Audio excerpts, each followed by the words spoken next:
ನಮಸ್ಕಾರ ಎಲ್ಲರಿಗೂ welcome back to my channel. ನಾನಿವತ್ತು side slit button placket kurti cutting ಮತ್ತು ಸ್ಟಿಚಿಂಗನ್ನು ಹೇಳ್ಕೊಡ್ತಾ ಇದ್ದೀನಿ. ನಾನು ಇದಕ್ಕಾಗಿ 2.5 ಮೀಟರ್ ಬಟ್ಟೆನ ತೊಗೊಂಡಿದ್ದೀನಿ. ಮೊದಲಿಗೆ ಬಟ್ಟೆಯಲ್ಲಿ 4 ಫೋಲ್ಡ್ ಮಾಡ್ಕೋಬೇಕು. ನಾನೀಗ 4 ಫೋಲ್ಡ್ ಮಾಡ್ಕೊಂಡಿದ್ದೀನಿ. ಈ ಕಡೆ ಓಪನ್ ಸೈಡ್ ಇದೆ ಮತ್ತು ಈ ಕಡೆ ಫೋಲ್ಡ್ ಸೈಡ್ ಇದೆ. ಇಲ್ಲಿ ಮೇಲ್ಗಡೆ ಫೋಲ್ಡ್ ಸೈಡ್ ಇದೆ ಮತ್ತು ಇಲ್ಲಿ ಕೆಳಗಡೆ ಓಪನ್ ಸೈಡ್ ಇದೆ. ಈಗ ಮಾಡ್ಕೊಂಡಿರೋ 4 ಫೋಲ್ಡ್ ಫ್ಯಾಬ್ರಿಕ್ ವಿಡ್ತು 20 ಇಂಚ್ ಇದೆ ಮತ್ತು 4 ಫೋಲ್ಡ್ ಫ್ಯಾಬ್ರಿಕ್ ಲೆಂತು 45 ಇಂಚ್ ಇದೆ. ಹಾಗೆಯೇ kurti ready length 43 inch plus 2 inch ಮಾರ್ಜಿನನ್ನು ಆ್ಯಡ್ ಮಾಡಿ ನಾನಿಲ್ಲಿ 45 ಇಂಚಿಗೆ ರೆಡಿ ಲೆಂತನ್ನು ತೊಗೊಂಡಿದ್ದೀನಿ. ಫ್ಯಾಬ್ರಿಕ್ ಲೆಂತು ಕರೆಕ್ಟಾಗಿ 45 ಇಂಚ್ ಇದೆ, ಹೀಗಾಗಿ ನಾನು ಮಾರ್ಕಿಂಗ್ ಮಾಡ್ತಾ ಇಲ್ಲ. ಇಲ್ಲಿ ನೋಡಿ ಶೋಲ್ಡರ್ ಮಾರ್ಕ್ ಮಾಡ್ತಾ ಇದ್ದೀನಿ. ಮೇಲ್ಗಡೆ ಶೋಲ್ಡರ್ ನಾನು ಬೋಟ್ ನೆಕ್ ಇಡ್ತಾ ಇದ್ದೀನಿ, ಹೀಗಾಗಿ 7 ಇಂಚಿಗೆ ಮಾರ್ಕ್ ಮಾಡಿದ್ದೀನಿ. ಮತ್ತು ಇದೇ ಪಾಯಿಂಟಿಂದ ಆರ್ಮೋಲ್ನು ಕೂಡ 7 ಇಂಚಿಗೆ ಮಾರ್ಕ್ ಮಾಡ್ತಾ ಇದ್ದೀನಿ. ಈಗ ಈ ಪಾಯಿಂಟ್ಗೆ ಚೆಸ್ಟ್ ರೌಂಡನ್ನು ಮಾರ್ಕಿಂಗ್ ಮಾಡಬೇಕು. ನಾನಿಲ್ಲಿ 12 ಇಂಚಿಗೆ ಮಾರ್ಕ್ ಮಾಡ್ತಾ ಇದ್ದೀನಿ. ಫಾರ್ಮುಲಾ ಬಂದು ನಿಮ್ಮ ಚೆಸ್ಟ್ ರೌಂಡ್ ಎಷ್ಟಿರುತ್ತೆ ಅದನ್ನು 4ಇಂದ ಡಿವೈಡ್ ಮಾಡಿ ಪ್ಲಸ್ 2 ಇಂಚ್ ಮಾರ್ಜಿನನ್ನು ಆ್ಯಡ್ ಮಾಡಿ ಇಲ್ಲಿ ಮಾರ್ಕ್ ಮಾಡಬೇಕು. ಈಗ ಶೋಲ್ಡರ್ದಿಂದ ವೆಸ್ಟ್ ಲೆಂತನ್ನು ನಾನು 14 ಇಂಚಿಗೆ ಮಾರ್ಕ್ ಮಾಡ್ತಾ ಇದ್ದೀನಿ ಮತ್ತು ಶೋಲ್ಡರ್ದಿಂದ ಹಿಪ್ ಲೆಂತನ್ನು 20 ಇಂಚಿಗೆ ಮಾರ್ಕ್ ಮಾಡ್ತಾ ಇದ್ದೀನಿ.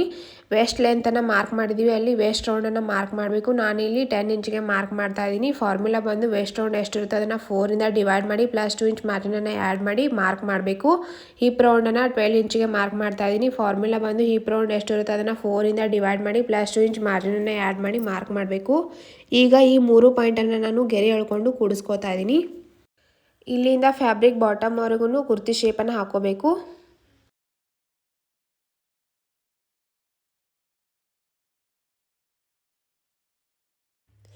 ಇಲ್ಲಿ ಕೆಳಗಡೆ 2.5 ಇಂಚಿಗೆ ಮಾರ್ಕ್ ಮಾಡಿ ಬಾಟಮ್ ಶೇಪ್ ಹಾಕೋತಾ ಇದ್ದೀನಿ.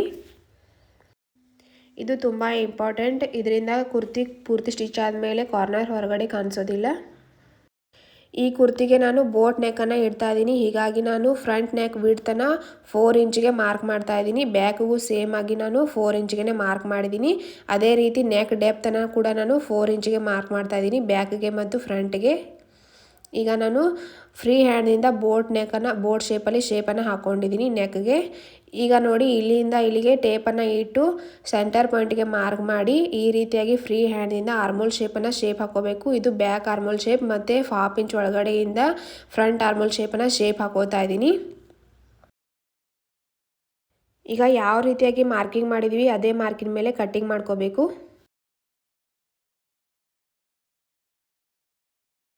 ಇಲ್ಲಿ ಬ್ಯಾಕ್ ಆರ್ಮೋಲ್ ಶೇಪ್ದಿಂದ ಕಟ್ಟಿಂಗ್ ಮಾಡ್ಕೋಬೇಕು. ಫ್ರಂಟ್ ಆರ್ಮೋಲ್ ಶೇಪನ್ನು ಆಮೇಲೆ ಕಟ್ ಮಾಡ್ಕೋಬೇಕು.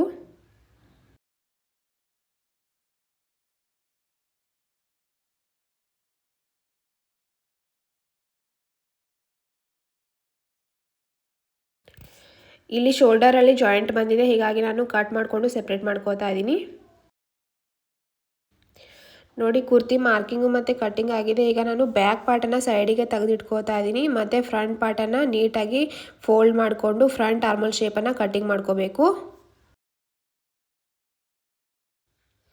ನೋಡಿ ಈಗ ಫ್ರಂಟ್ ಆರ್ಮೋಲ್ ಶೇಪನ್ನು ಕಟ್ಟಿಂಗ್ ಮಾಡ್ಕೊಂಡಿದ್ದಾಗಿದೆ. ಈಗ ನಾನು ಕುರ್ತಿನ ನೀಟಾಗಿ ಓಪನ್ ಮಾಡಿಕೊಂಡು ಕುರ್ತಿ ಸೆಂಟರ್ಗೆ ಮಾರ್ಕನ್ನು ಮಾಡ್ಕೋತಾ ಇದ್ದೀನಿ. ಪೂರ್ತಿ ಬಾಟಮ್ವರೆಗೂ ಸೆಂಟರ್ ಪಾಯಿಂಟ್ಗೆ ಮಾರ್ಕ್ ಮಾಡ್ಕೋಬೇಕು ಮತ್ತು ಈ ಸೆಂಟರ್ ಪಾಯಿಂಟಿಂದ 3.5 ಇಂಚಿಗೆ ಮಾರ್ಕ್ ಮಾಡ್ಕೋಬೇಕು. ಇದನ್ನು ಕೂಡ ಬಾಟಮ್ವರೆಗೂ ಮಾರ್ಕ್ ಮಾಡ್ಕೋಬೇಕು, ಯಾಕಂದರೆ ಇದು ಸೈಡ್ ಸ್ಲಿಟ್ ಬರುತ್ತೆ. ಇಲ್ಲಿ ಈ 3.5 ಇಂಚ್ ಏನು ಮಾರ್ಕ್ ಮಾಡಿದ್ದೀವಿ ಇದನ್ನು ನಾವು ಬಾಟಮ್ವರೆಗೂ ಎಕ್ಸ್ಟೆಂಡ್ ಮಾಡಬೇಕು. ಈ ಲೈನನ್ನು ನೋಡಿ ಮತ್ತೊಮ್ಮೆ ಹೇಳ್ತಾ ಇದ್ದೀನಿ, ಕುರ್ತಿ ಸೆಂಟರ್ ಪಾಯಿಂಟಿಗೆ ಮಾರ್ಕ್ ಮಾಡ್ಕೋಬೇಕು. ಆ ಸೆಂಟರ್ ಪಾಯಿಂಟಿಂದ 3.5 ಇಂಚಿಗೆ ಮಾರ್ಕ್ ಮಾಡಿಕೊಂಡು ಆ ಲೈನನ್ನು ಬಾಟಮ್ವರೆಗೂ ಎಕ್ಸ್ಟೆಂಡ್ ಮಾಡ್ಕೋಬೇಕು. ಮತ್ತು ಇಲ್ಲಿ 3.5 ಇಂಚಿಗೆ ಏನು ಮಾರ್ಕ್ ಮಾಡಿದ್ವಿ ಬಾಟಮ್ವರೆಗೂ ಆ ಲೈನನ್ನು ಈ ರೀತಿಯಾಗಿ ಕಟ್ ಮಾಡ್ಕೋಬೇಕು. ನೋಡಿ ತೋರಿಸ್ಕೊಡ್ತಾ ಇದ್ದೀನಿ, ಈ ರೀತಿಯಾಗಿ ಕಟ್ ಮಾಡಿಕೊಂಡು ಸೆಪ್ರೇಟ್ ಮಾಡ್ಕೋಬೇಕು ಬಟ್ಟೆನ. ಇದ್ರ ಸ್ಟಿಚಿಂಗನ್ನು ಆಮೇಲೆ ಹೇಳ್ಕೊಡ್ತೀನಿ. ಮೊದಲಿಗೆ ಈಗ ಸ್ಲೀವ್ಸನ್ನು ಕಟಿಂಗ್ ಮಾಡ್ಕೊಳ್ಳೋಣ. ಸ್ಲೀವ್ಸನ್ನು ಕಟಿಂಗ್ ಮಾಡ್ಕೊಳ್ಳೋ ಸಲುವಾಗಿ ನಾನಿಲ್ಲಿ 4 ಫೋಲ್ಡ್ ಮಾಡ್ಕೊಂಡಿದ್ದೀನಿ ಬಟ್ಟೆನ. ಈ ಕಡೆ ಓಪನ್ ಸೈಡ್ ಇದೆ. ಈಗ ನಾವು ಫೋಲ್ಡ್ ಸೈಡ್ ಕಡೆಯಿಂದ ಸ್ಲೀವ್ಸ್ ರೆಡಿ ಲೆಂತನ್ನು ಮಾರ್ಕ್ ಮಾಡಬೇಕು. ಸ್ಲೀವ್ಸ್ ಲೆಂತು 11 ಇಂಚಿದೆ ಮತ್ತು ಡೌನಿಂಗನ್ನು ನಾನು 3 ಇಂಚಿಗೆ ಮಾರ್ಕ್ ಮಾಡ್ತಾ ಇದ್ದೀನಿ. ಡೌನಿಂಗನ್ನು ಮಾರ್ಕ್ ಮಾಡಿದ್ವಿ, ಅದೇ ಪಾಯಿಂಟಿಗೆ ಆರ್ಮೋಲ್ ರೌಂಡನ್ನು ನಾನು 7.5 ಇಂಚಿಗೆ ಮಾರ್ಕ್ ಮಾಡಿ ಪ್ಲಸ್ 2 ಇಂಚ್ ಮಾರ್ಜಿನನ್ನು ಆ್ಯಡ್ ಮಾಡಿದ್ದೀನಿ.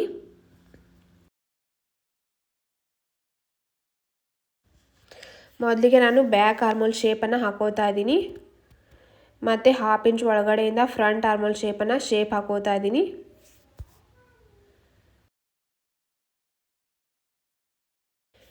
ಇಲ್ಲಿ ಸ್ಲೀವ್ಸ್ ರೌಂಡನ್ನು ನಾನು 6.5 ಇಂಚಿಗೆ ಮಾರ್ಕ್ ಮಾಡಿ ಈ 2 ಪಾಯಿಂಟನ್ನು ಈ ರೀತಿಯಾಗಿ ಲೈನ್ ಎಳ್ಕೊಂಡು ಕೂಡಿಸ್ಕೋತಾ ಇದ್ದೀನಿ. ಈಗ ಬ್ಯಾಕ್ ಆರ್ಮಲ್ ಶೇಪ್ದಿಂದ ಕಟ್ಟಿಂಗ್ ಮಾಡ್ಕೋಬೇಕು.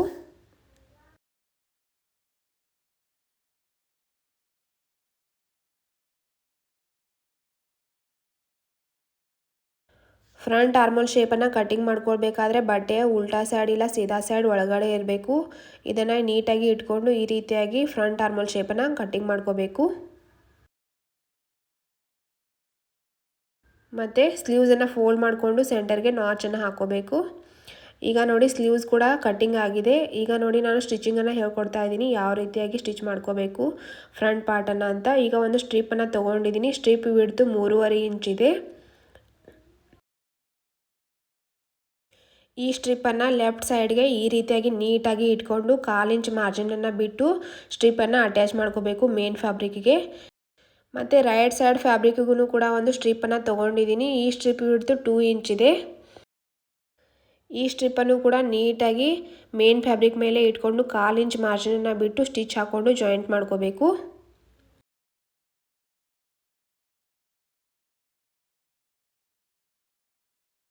ಈಗ ನೋಡಿ 2 ಸ್ಟ್ರಿಪ್ಪನ್ನು ನಾನು ಮೇನ್ ಫ್ಯಾಬ್ರಿಕ್ಗೆ ಅಟ್ಯಾಚ್ ಮಾಡ್ಕೊಂಡಿದ್ದೀನಿ.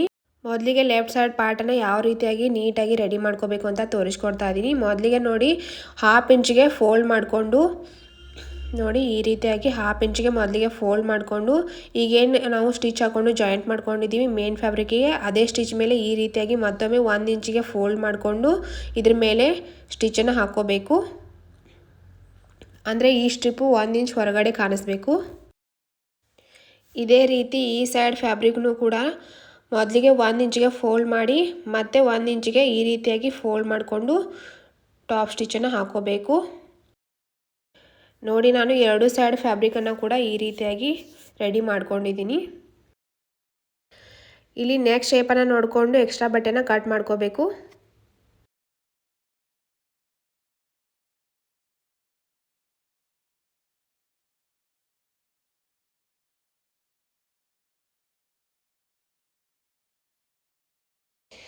ಇಲ್ಲಿ ಕಾಂಟ್ರಾಸ್ಟ್ ಕಲರ್ ಆಗಿ ಸ್ಟ್ರಿಪ್ಪನ್ನು ಅಟ್ಯಾಚ್ ಮಾಡಿದ್ವಿ. ಈ ಪಾರ್ಟ್ ಮೇಲೆ ರೈಟ್ ಪಾರ್ಟನ್ನು ನೀಟಾಗಿ ಅದ್ರ ಮೇಲೆ ಈ ರೀತಿಯಾಗಿ ಇಟ್ಕೊಂಡು ಸ್ಟಿಚ್ಚನ್ನು ಹಾಕೋಬೇಕು. ನಮಗೆ ಎಲ್ಲಿವರೆಗೂ ಸ್ಲಿಟ್ ಬೇಕಾಗುತ್ತೆ ಅಲ್ಲಿವರೆಗೂ ನೋಡಿಕೊಂಡು ಕೆಳಗಡೆ ಈ ರೀತಿಯಾಗಿ ಸ್ಲಿಟ್ಟನ್ನು ಬಿಡಬೇಕು. ಮತ್ತು ಇಲ್ಲಿ ಬಟನ್ಸನ್ನು ಅಟ್ಯಾಚ್ ಮಾಡ್ಕೋಬೇಕು ಪೂರ್ತಿ ಸ್ಟಿಚ್ ಆದಮೇಲೆ.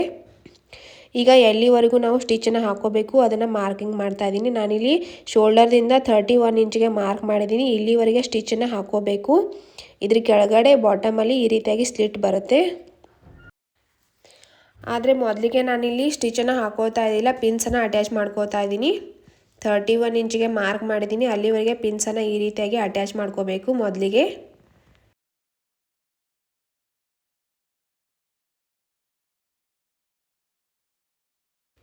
ಇದು ಫ್ರಂಟ್ ಪಾರ್ಟ್ ಇದೆ. ಇದ್ರ ಮೇಲೆ ನಾನು ಈಗ ಬ್ಯಾಕ್ ಪಾರ್ಟನ್ನು ನೀಟಾಗಿ ಶೋಲ್ಡರನ್ನು ನೋಡಿಕೊಂಡು ಶೋಲ್ಡರ್ ಮೇಲೆ ಶೋಲ್ಡರನ್ನು ನೀಟಾಗಿ ಇಟ್ಕೊಂಡು 1/2 ಇಂಚ್ ಮಾರ್ಜಿನನ್ನು ಬಿಟ್ಟು ಡಬಲ್ ಸ್ಟಿಚ್ಚನ್ನು ಹಾಕೋಬೇಕು ಶೋಲ್ಡರ್ಗೆ.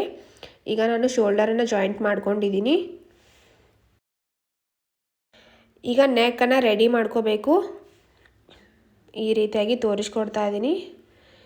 ಇದ್ರ ಸಲುವಾಗಿ ನಾನೊಂದು ಕ್ರಾಸ್ ಸ್ಟ್ರಿಪ್ಪನ್ನು ತೊಗೊಂಡಿದ್ದೀನಿ. 1.5 ಇಂಚ್ ಈ ಸ್ಟ್ರಿಪ್ನ ಬಿಡ್ತಿದೆ.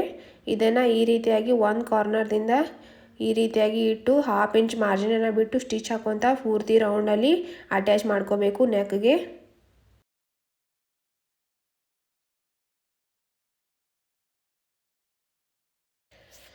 ಈ ಸ್ಟ್ರಿಪ್ಪನ್ನು ನಾನು ನೆಕ್ಗೆ ಅಟ್ಯಾಚ್ ಮಾಡ್ಕೊಂಡಿದ್ದೀನಿ ಈ ರೀತಿಯಾಗಿ. ಈಗ ನೋಡಿ ಇಲ್ಲಿ ಇದನ್ನು ಈ ರೀತಿಯಾಗಿ ಉಲ್ಟಾ ಸೈಡ್ಗೆ ಟರ್ನ್ ಮಾಡಿಕೊಂಡು ಡಬಲ್ ಫೋಲ್ಡ್ ಮಾಡಿಕೊಂಡು ಟಾಪ್ ಸ್ಟಿಚ್ಚನ್ನು ಹಾಕೋಬೇಕು. ಪೂರ್ತಿ ರೌಂಡ್ಗೆ ಇದೇ ರೀತಿ ಫೋಲ್ಡ್ ಮಾಡ್ಕೊತ ಸ್ಟಿಚ್ಚನ್ನು ಹಾಕೋಬೇಕು.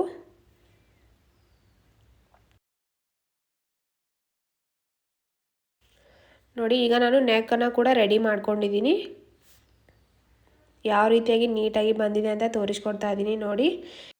ನಾನು ಸ್ಲೀವ್ಸನ್ನು ಕಟಿಂಗ್ ಮಾಡ್ಕೊಳ್ಳುವಾಗ ಸ್ಲೀವ್ಸ್ ಲೆಂತನ್ನು 11 ಇಂಚ್ ಇಟ್ಟು ಕಟಿಂಗ್ ಮಾಡ್ಕೊಂಡಿದ್ದೀನಿ. ಆದರೆ ಇಲ್ಲಿ ನಾನು ಕಾಂಟ್ರಾಸ್ಟ್ ಕಲರಲ್ಲಿ ಮತ್ತೊಂದು ಫ್ಯಾಬ್ರಿಕನ್ನು ಅಟ್ಯಾಚ್ ಮಾಡ್ಕೋತಿದ್ದೀನಿ. ಈ ಫ್ಯಾಬ್ರಿಕ್ ಲೆಂತು 8 ಇಂಚ್ ಇದೆ.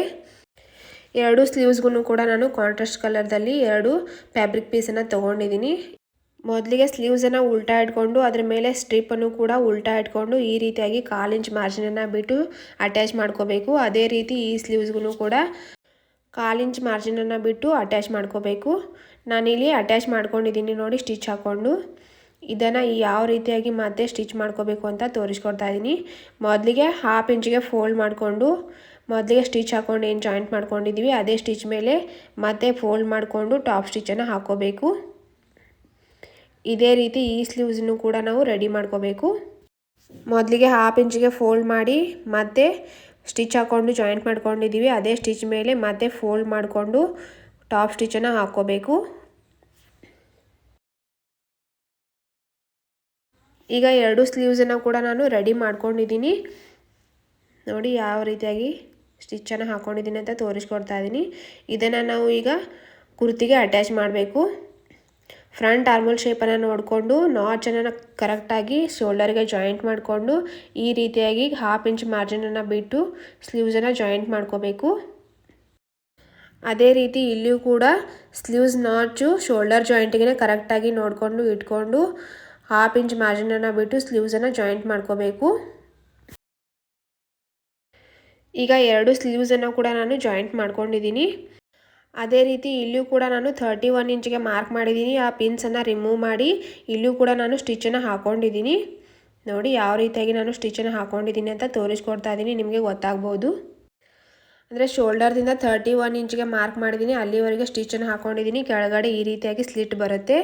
ಈಗ ಲಾಸ್ಟ್ ಪಾರ್ಟ್ ಅಂದರೆ ಫಿಟ್ಟಿಂಗನ್ನು ಯಾವ ರೀತಿಯಾಗಿ ಮಾಡಬೇಕು ಅಂತ ಹೇಳ್ಕೊಡ್ತಾ ಇದ್ದೀನಿ ಸಿಂಪಲ್ ಮೆಥಡಲ್ಲಿ ನೋಡಿ. ಸ್ಲೀವ್ಸ್ ರೌಂಡಿಂದ ಹೀಪ್ ರೌಂಡ್ವರೆಗೂ 1.5 ಇಂಚ್ ಮಾರ್ಜಿನನ್ನು ಬಿಟ್ಟಿದ್ದೀವಿ. ಅದೇ 1.5 ಇಂಚ್ ಮಾರ್ಜಿನನ್ನು ಬಿಟ್ಟು ಹೀಪ್ ರೌಂಡ್ವರೆಗೂ ನಾವು ಸ್ಟಿಚ್ಚನ್ನು ಹಾಕೋಬೇಕು.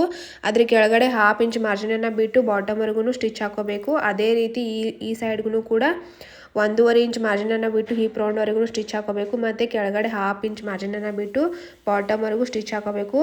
ಮತ್ತು ಇಲ್ಲಿ ಪೂರ್ತಿ ಬಾಟಮಲ್ಲಿ ಡಬಲ್ ಫೋಲ್ಡ್ ಮಾಡಿ ಪೂರ್ತಿ ರೌಂಡಲ್ಲಿ ಸ್ಟಿಚ್ ಹಾಕೋಬೇಕು. ಕೊನೆಗೆ ಕುರ್ತಿಯಲ್ಲಿ ಬಟನ್ಸನ್ನು ಅಟ್ಯಾಚ್ ಮಾಡಬೇಕು ಸೈಡಿಗೆ. ಇದು ಫೈನಲ್ ಲುಕ್ ಈ ಥರ ಬಂದಿದೆ. Thank you for watching.